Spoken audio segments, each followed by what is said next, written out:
Assalamualaikum warahmatullahi wabarakatuh. Perkenalkan, nama saya Muhammad Maskur Zakaria dari Fakultas Hukum kelas non-reguler semester 3.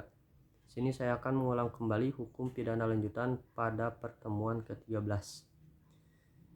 Hukum pidana lanjutan pada pertemuan ke-13 membahas mengenai batas waktu daluarsa menurut pasal 78 KUHP. Yang pertama, untuk semua kejahatan dan pelanggaran yang dilakukan dengan percetakan adalah 1 tahun. Yang kedua, untuk kejahatan yang diancam hukuman denda, kurungan, atau pidana penjara paling lama 3 tahun, daluarsanya adalah sesudah 6 tahun. Yang ketiga, untuk kejahatan yang ancaman hukumannya pidana penjara lebih dari 3 tahun, daluarsanya adalah sesudah 12 tahun. Yang keempat, sedangkan untuk kejahatan yang diancam pidana mati atau seumur hidup, daluarsanya adalah sesudah 18 tahun. Alasan atau dasar pertimbangan waktu daluarsa adalah: yang pertama, tersangka atau terdakwa yang melarikan diri harus lebih lama dikeluarkan dari penjara dibandingkan orang yang benar-benar menjalankan hukuman.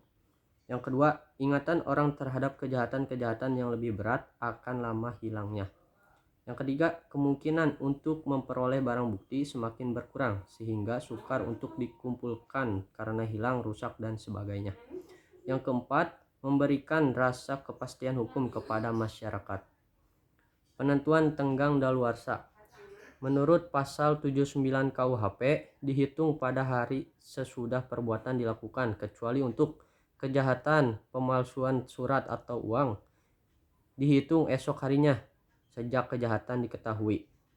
Rasionya adalah untuk menghindari orang yang cerdik pandai akan menggunakan surat setelah batas akhir daluarsa. Yang kedua, perampasan kemerdekaan. Batas daluarsanya adalah dihitung mulai hari berikutnya setelah orang yang dirampas kemerdekaannya dibebaskan atau dimerdekakan, atau matinya orang terhadap kejahatan itu dilakukan. Yang ketiga, pelanggaran terhadap pencatatan sipil dihitung sejak saat daftar pernyataan dilakukan. Penangguhan dan penghentian daluarsa. Penangguhan daluarsa atau penghentian untuk sementara waktu tenggang daluarsa apabila penggunaan dicabut, maka tenggang waktu berjalan lagi. Dan waktu sebelum penundaan tetap dihitung, pasal 81 KUHP. Penghentian daluarsa atau dibatalkannya tenggang daluarsa yang telah berjalan. Setelah penghentian, maka dimulailah tenggang daluarsa yang baru. Tindakan penangguhan dan penghentian daluarsa ini terjadi karena adanya perselisihan yang sifatnya bukan hukum pidana, tetapi dapat mempengaruhi putusan hakim pidana. Putusan hakim yang digantungkan pada putusan hakim lain, misalnya dalam kasus penggelapan tanah pasal 385 KUHP. Jadi, apabila seseorang mengajukan gugatan pidana di mana dalam kasusnya terdapat kasus perdata, maka hakim pengadilan pidana harus menunda putusannya sebelum dibuktikan kebenarannya dalam perkara perdata. Putusan hakim yang digantungkan pada tindakan atau action, misalnya dalam perzinahan pasal 284 KUHP. Dalam kasus perzinahan, pengaduan menjadi syarat mutlak dalam penuntutan. Jadi tindak pidana perzinahan dapat dituntut bergantung pada adanya pengaduan. Terhadap kasus ini, ada penundaan penuntutan karena penuntutannya tergantung pada pengaduan. Rasionya adalah sebelum ada penundaan penuntutan harus telah dimulai dulu adanya penuntutan.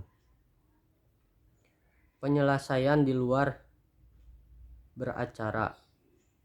Hal ini hanya berlaku untuk perkara pelanggaran saja, yaitu terhadap perkara-perkara pelanggaran yang diancam denda saja.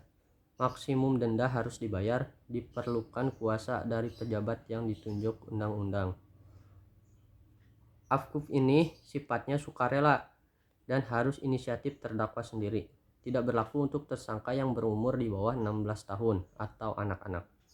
Selain afkuf, dikenal juga adanya lembaga seeking, denda damai, yang berlaku terhadap pelanggaran dalam TPE dan tindak pidana fiskal. Asas ini merupakan kewenangan jaksa penuntut umum dengan dasar asas demi kepentingan umum.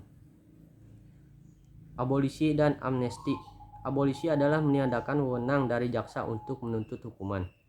Amnesti adalah wewenang yang lebih luas, yaitu meniadakan wewenang untuk menuntut dan menjalankan eksekusi, baik sebelum ataupun sesudah eksekusi. Perbedaan abolisi dan amnesti: abolisi hanya menggugurkan penuntutan terhadap mereka yang belum dihukum, sedangkan amnesti menghentikan penuntutan dan menjalankan pidana. Semua akibat hukum sebelum dan sesudah tuntutan dihapuskan. Dalam memberikan abolisi dan amnesti, presiden diberi kuasa undang-undang. Artinya, presiden tidak perlu meminta persetujuan DPR. Mungkin hanya itu yang bisa saya sampaikan. Selebihnya mohon maaf. Wassalamualaikum warahmatullahi wabarakatuh.